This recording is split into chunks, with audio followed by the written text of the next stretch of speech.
to Pastor Blankenship and the entire pastoral staff. Thank you for allowing me another opportunity to come up here and bring the first word again. It is an honor to be giving the first word on such a special day as we celebrate the 38th pastoral anniversary and the birthday of our beloved First Lady, Sister Blankenship. Happy birthday. So jumping right into it, my opening verse will be coming from Genesis chapter 1, verse 16 through 18. And if I were to give this first word a title, it will be You Are a Superstar. It says in verse 16, "And God made two great lights, the greater light to rule the day and the lesser light to rule the night. He made the stars also. And God set them in the firmament of the heaven to give light upon the earth and to rule over the day and over the night and to divide the light from darkness. And God saw that it was good." You may be seated. So tonight, I want to talk about the stars, of course. What they are, why God created them, and ultimately what example they set for all of us in the long run. As children, we tend to just see the stars in comparison to the sun as tiny little lights in the night sky alongside the moon. We even have a little nursery rhyme about it, "Twinkle, twinkle, little star." But as we grow more in age, we begin to understand that these little stars aren't as little as they seem. Scientifically, the little stars we see in the sky can actually range in many different shapes and sizes, some that are even larger than our own local star. The difference is that these other stars are very far away, hundreds and even thousands of light years away. According to NASA, the entire universe could contain up to 1 septillion stars, with at least 100 billion in our own galaxy, although there are only about a few thousand that can be seen with the naked eye. So the burning question is, why did God create all these stars?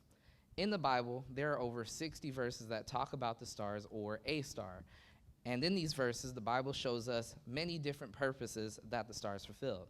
For instance, in Genesis chapter 1, it says, as we read, that they were made for the light in the night sky and also made for signs, seasons, days, and years.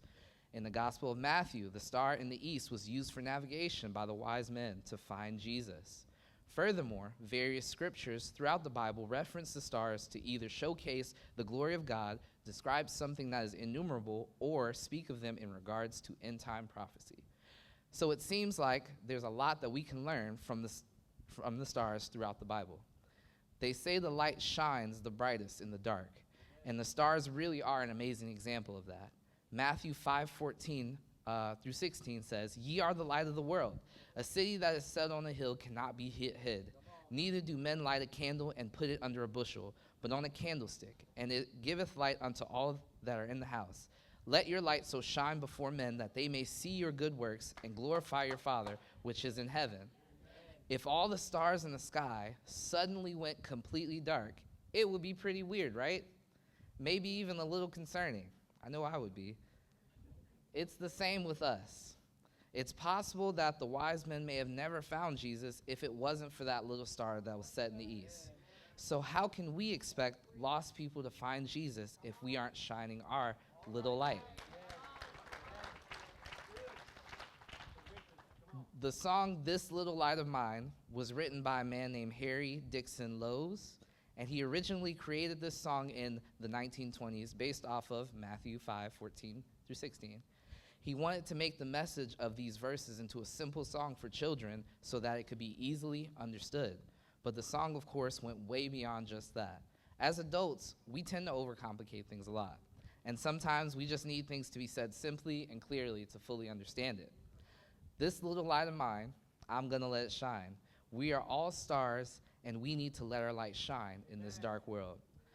I don't think it was a coincidence that when God made the covenant with Abraham in Genesis 22:17, he said that in blessing, I will bless thee, and in multiplying, I will multiply thy seeds as the stars of the heaven and as the sand which upon the sea shore, and thy seed shall possess the gate of his enemies.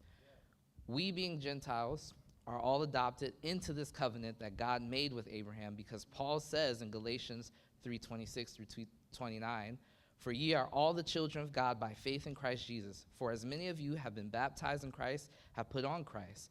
There is neither Jew nor Greek, There is neither bond nor free. There is neither male nor female, for ye are all one in Christ Jesus. And if ye be Christ, then are ye Abraham's seed and heirs according to the promise. Just as God strategically placed 1 septillion stars in the galaxy, so has he placed each and every one of us here today. And with all that being said,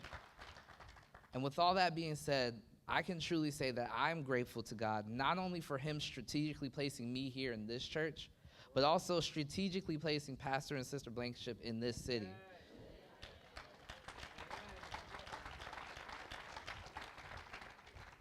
I believe many would join and agree with me in saying that you two are truly the brightest stars that shine in the city of Norfolk, showing Jesus in everything you do. So once again, I want to say happy pastoral anniversary to the both of you, and happy birthday, Sister B. Be blessed, church.